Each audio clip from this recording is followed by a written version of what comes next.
Hadith. But it's there for a reason. I mean, okay, I'll tell you one thing. Remember not to project your perceptions and your understandings onto everybody else. This tradition is too vast and it is too big and it's so encompassing that it allows people from different backgrounds and different emotional dispositions and personal dispositions and personalities and expertise and all kinds of things, just such different people. It speaks to all of these people in their different ways.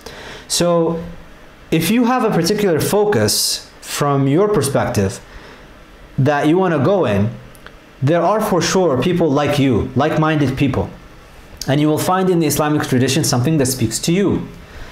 It is counterproductive to talk down about or to dismiss the other aspects of the tradition because they don't really jive or mesh within your focus or what you think is important. That's what the whole idea of Fard Kifaya is.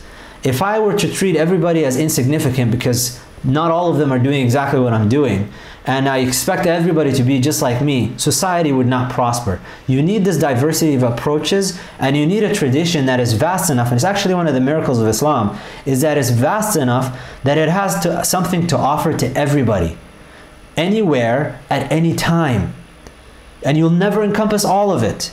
Al-Insan al-Kamil, as Ibn Arabi talks about, is the Prophet ﷺ. He is the ultimate person. He is the complete human being who could encompass all of these things to allow us, and from him we derive all of these things that allow us to get closer to Allah subhanahu wa ta'ala. And we can follow the sunnah in all of our own ways that may not coalesce and be together at all the time and be the same, but we have to kind of encourage each other in ways that would be productive towards a viable society, rather than I don't think this is important, or we focus too much on this and it's frivolous and it's trivial and we need to focus more on this because we have a problem on this.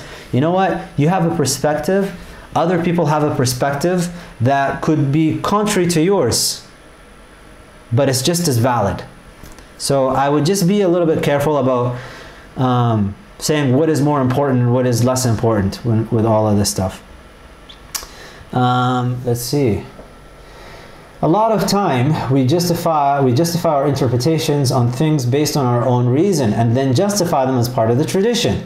What are filters that we can use to ensure we are not just following our whims and fancies? I'll tell you a personal story. So I was, we were covering the rulings on talaq. I remember I was studying text on Maliki fiqh, and I was sitting with my teacher, and then I just recalled the verse from the Quran, and then I just I came back to him the next day. I said, Sheikh, I have a question. This verse says such and such, and we have this ruling on talaq. Like, doesn't this really contradict this and that? And you know what he told me? Did you open up a book of tafsir to look at this yet? And I said, no, that's just what I thought it says. And he said, okay, go open up Qurtubi, look into what he says in that, and then come back to me. Go look at Ibn Ashur, come back to me. And so he encouraged me to, so on the one hand, he didn't rebuke me for coming up with my own ideas and thoughts, and he said, that's fine, keep that in mind, but then go and look into what they're saying.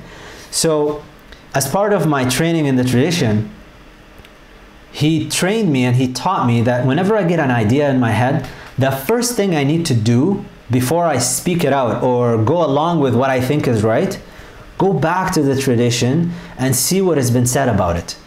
There is this idea that I have now, which is I'm not going to be unique, and you know, in Arabic they say jabat taiha, you know, he found something that nobody else has found.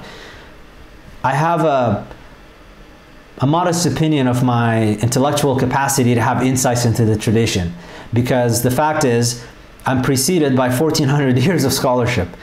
Chances are somebody's thought of what I'm thinking, and multiple people have, and they've said something about it, and they've been criticized or responded to, and there's going to be a rich section in the tafsir that I'm going to learn more from than me just going with my own whims and desires and trying to justify back into the tradition. So the filter is have an access to a teacher, so that they can correct your misunderstandings. And once you learn how to read these books and approach them, go in and read them and see what they've said about them. Your goal, it's all about إِنَّمَا الْأَعْمَالُ بِالنِّيَّاتِ, as the Prophet ﷺ said. Actions are by intentions. You have to question your intentions all the time.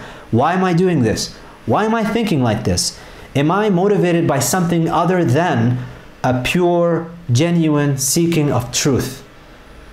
Am I feeling this way because I interacted with somebody and they said something to me about it? Or I read an article that bothered me in some way? You have to ask yourself these questions and engage in a constant self-reflection. And that's kind of how you know if you're just whims and fancies. You will know right away if it was your whim. If you had an idea, you go and find out that the answer is contrary to what you said, and pay attention to your emotional response. Your emotional response is going to be of dislike. You're not going to like being told to do something contrary to what you thought was the answer.